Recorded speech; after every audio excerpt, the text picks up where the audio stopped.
এই যে মাতৃ সম্মিলন করি, সবার আগে আমাদের জানা দরকার যে আমি যে মাতৃ সম্মিলনটা করছি এটা কার জন্য।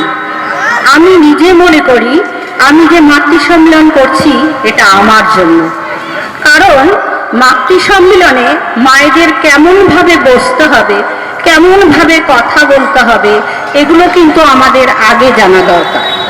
আমরা প্রত্যেকে যে মাতৃ সম্মিলন করব, এবার এখানে যে কথাগুলো শুনবো, এখানে যে গানগুলো শুনবো, সেগুলো যেন এখানেই না রেখে যাই মা, আমরা যেন সঙ্গে করে নিয়ে যাই, নিয়ে গিয়ে আমাদের সন্তানদেরকে এই কথাগুলো বলি যে আজ ওখানে এই আলোচনা শুনলাম, এই গান শুনলাম। ছোট্ট ছোট্ট ছেলেরা জীবনে কিভাবে চলবে যুব সম্মিলনে তারা কিন্তু আমাদেরকে জানিয়ে দিল। তারা কিন্তু জানিয়ে দিল যে মায়েরা আপনারা কিন্তু একা আসবেন না, আপনার মেয়ে, আপনার ছেলে, তাদেরকে সঙ্গে করে নিয়ে আসুন। আমি একা জানবো, আমার মেয়েরা কিছু জানবে না, তাহলে তো হবে না। মেয়েদেরকে তো জানাতে হবে, আমি তো মা, আমাকে তো তাদের শেখাতে হবে। ঠাকুর বললেন, করো হও পাও, যদি তুমি করো তবেই তুমি হবে, আর তুমি যদি হও তবেই তুমি পাবে। তাহলে আমরা ঠাকুরকে ধরে কি শিখেছি? আমরা নিজেকে তৈরি করতে শিখছি। আমি যেন শ্রেষ্ঠ জননী হতে পারি, আমার সন্তানকে যেন বিশ্ব সেবায় নিয়োজিত করতে পারি, আমার স্বামীকে যেন বিশ্ব সেবায় নিয়োজিত করতে পারি। ঠাকুরের কথা একটু না বললে হয় না। দয়াল ঠাকুরকে কিন্তু অনেক পরীক্ষা দিতে হয়েছিল। ঠাকুর যখন পাবনায় থাকতেন, কিশোরী মোহনদা ঠাকুরকে কিন্তু অনেকবার অনেকভাবে পরীক্ষা করেছেন। আমি আলোচনা করি না, আমি গানই করি, তবুও একটা গানের লাইন আমার মনে পড়ে যাচ্ছে যে কিশোরী মোহনদা ঠাকুরের পিছন পিছন যাচ্ছেন, ঠাকুর আগে যাচ্ছেন, কিশোরী মোহনদা পেছন পেছন যাচ্ছেন। কিশোরী মোহনদা মনে মনে ভাবছেন যে ঠাকুর যদি অন্তর্যামী ভগবান হন, তাহলে কিশোরী মোহনদার কথাটা সুরে বলছি আমি। মাঘ মাসের এই বাঁকা পাশিতে যদি পদায় নেমে, মাঘ মাসের এই বাঁকা পাশিতে যদি পদায় নেমে, জামা জুতো খুলে ডুব দিয়ে আসু মনের কথাটি জেনে, মাঘ মাসের এই বাঁকা পাশিতে যদি পদায় নেমে।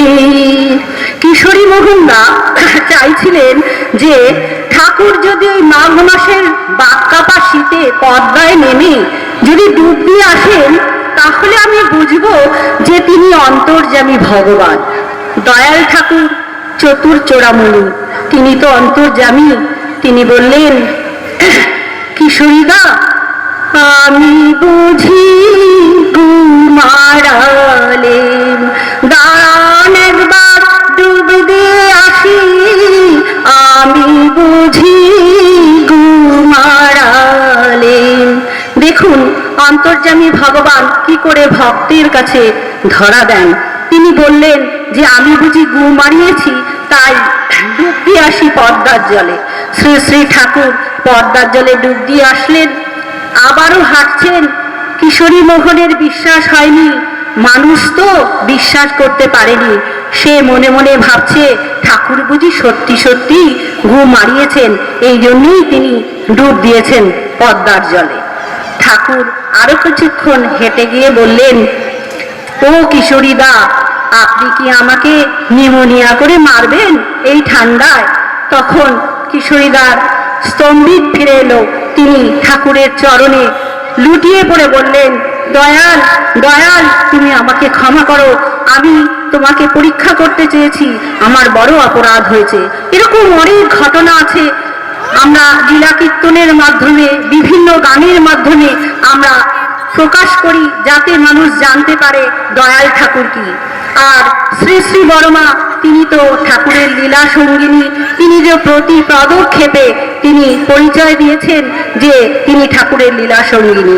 শ্রী শ্রী ঠাকুরের কাছে এক দম্পতি গেছে, গিয়ে তাদের দুজনের মধ্যে খুব ঝগড়া, দুজনেই উচ্চশিক্ষিত, দুজনেই কেউ কাউকে মানে না, সমবয়সী বিয়ে। ঠাকুর এই জায়গাটাই কিন্তু ধরেছেন যে সমবয়সী বিয়ে দিতে না, সমবয়সী দিলে কিন্তু সেটা সুখের হয় না।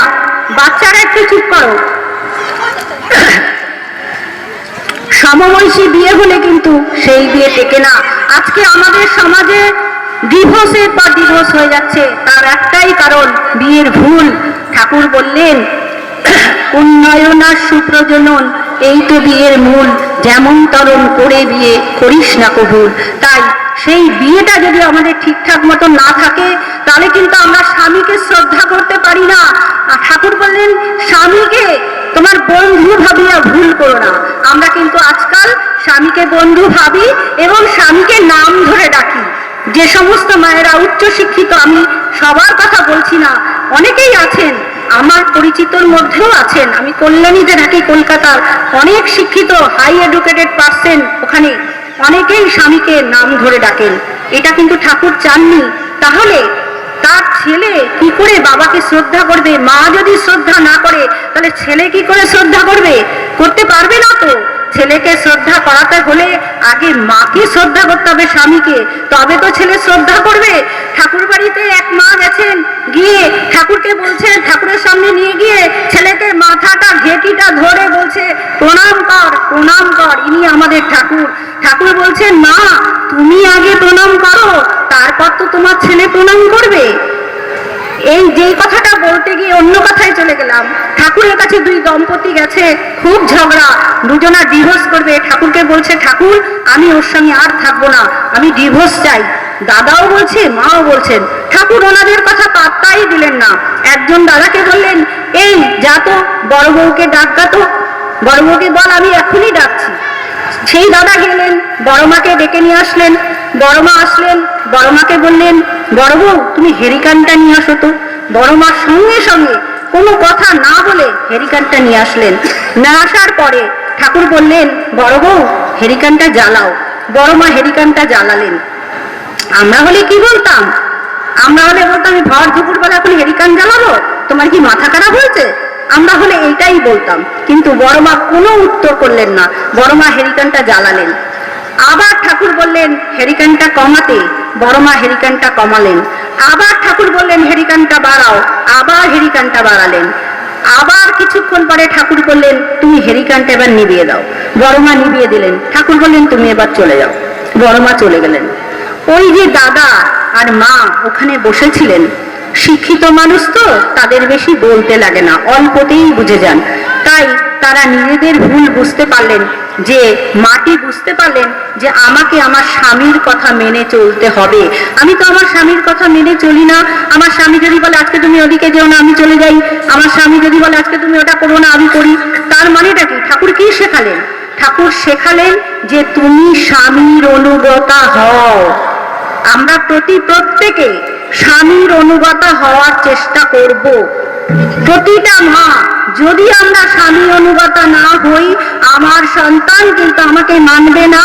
আর আমার সন্তানকে যতই আমি উচ্চশিক্ষিত করি, যতই ডাক্তার ইঞ্জিনিয়ার বানাই, আমার লাস্ট বয়সে কিন্তু বৃদ্ধাশ্রমই আমার আশ্রয় হবে, কেউ ঠেকাতে পারবে না।